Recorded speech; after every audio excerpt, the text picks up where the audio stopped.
გამარჯობა. მოგესალმებით რუსთაველიდან. ყველას სალამი, შობას გილოცავთ, ყველას დაესწარით მრავალს, გვხარავდეთ მადლი უფლის რუსთაველზე, ისევ კარგია, ისევ ისეა, ისევ გადაკეტილია, ბევრი ხალხია. ახალ წელსაც გილოცავთ, არ მომილოცია პირადად. მინდა რომ ყველა შევხვდეთ გამარჯვების შეგრძნებით, სიმშვიდის შეგრძნებით და რაც მთავარია, თავისუფლების შეგრძნებით და ერთი რაღაც მინდოდა მეთქვა და მე მინდა რომ ეს გვახსოვდეს მომავალ დღეებში ამ წელს და ეს არის სამართლიანობის შეგრძნება.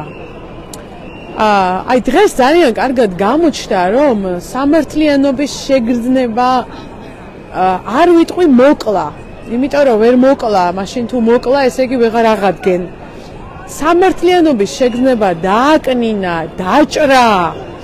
აი რამე სხვა გამოსვნა გამოვიყენოთ ამ რეჟიმმა. ესე იგი რა ამბავი იყო დღეს აქ. ჩვეულებრივად მოვიდით ხალხი რუსთაველზე და ვაპირებდით გამარჯობა ბატონო მურმან. ვაპირებდით რომ გადაგვეკეტა რუსთაველი და ამ დროს გამარჯობა. ამ დროს მოვიდა პოლიცია მოვიდა და გადაწყვიტეს რომ აი დღეს არ გადაგვაკეტინებენ. ხო და მინდა გითხრათ რომ ამაშია პრობლემა.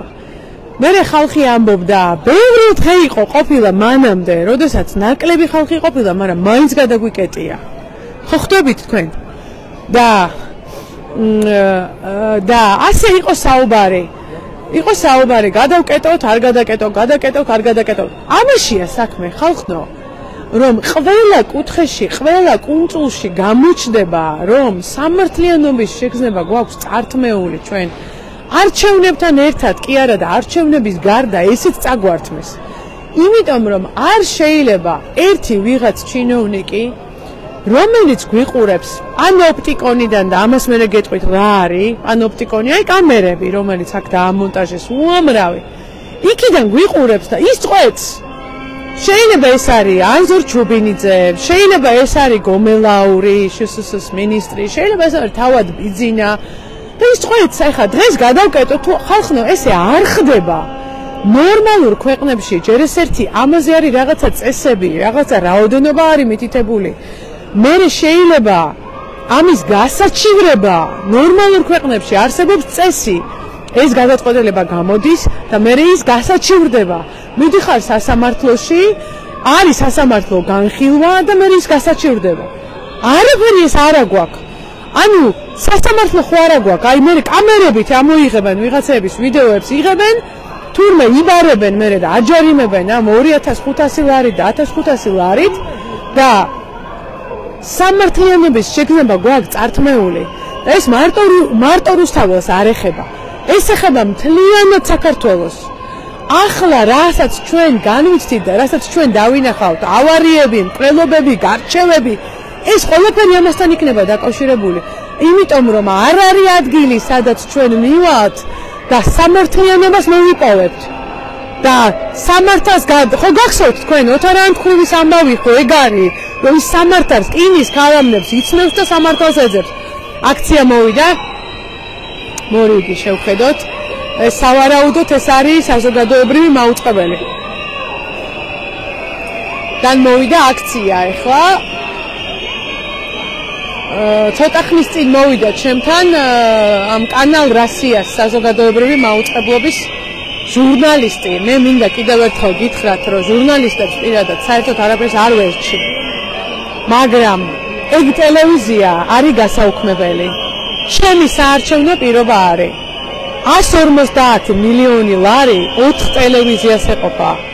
ხელოვნების გაერთიანებებს, არც თერაპევტებს, უამრავ პროფესიულ გაერთიანებას ეყოფა. გავაჩეროთ ეს კანალ რასია 30 წელია ფულს ვისთვის ვიხდით ხალხო საზოგადოებრივი მაუწყებელი არა ის მორიგი მოუთხე პოლიტიკური არხია ბიზნესი ხო და მაგას გავაუქმებთ ჩვენ და მაგ 150 მილიონ ლარს იმას კი არ მივცემთ იმ ქალთმოძულე გიორგი გვემრაძეს და კომისარ ვიღაცას. არა, მაგ 150 მილიონ ლარს მივცემთ ხელოვანებს, პროფესორებს, მეცნიერებს, თერაპევტებს, ფსიქოლოგებს და სხვადასხვა გრანტებით დავაფინანსებთ მაგას და სწორ საქმესაც გავაკეთებთ იმ ხალხისთვის, რომელიც იბრძვის საქართველოს დამოუკიდებლობისთვის. გამარჯობა. როგორ ახალ გამარჯობა, ბრავოს ბედნიერად.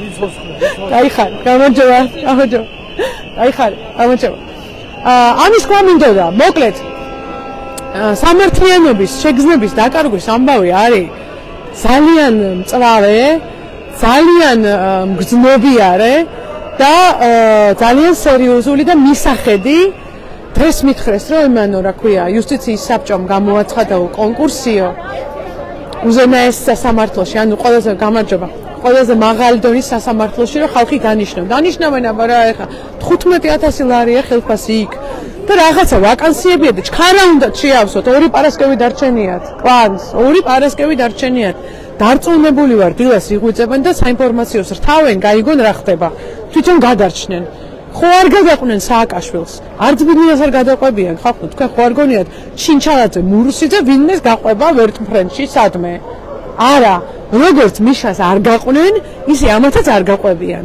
და მანამდე სანამ აქვთ ვაკანსიები, იმ ვაკანსიების დაკავებას ცდილობენ. ეს მინდოდა მეთქვა.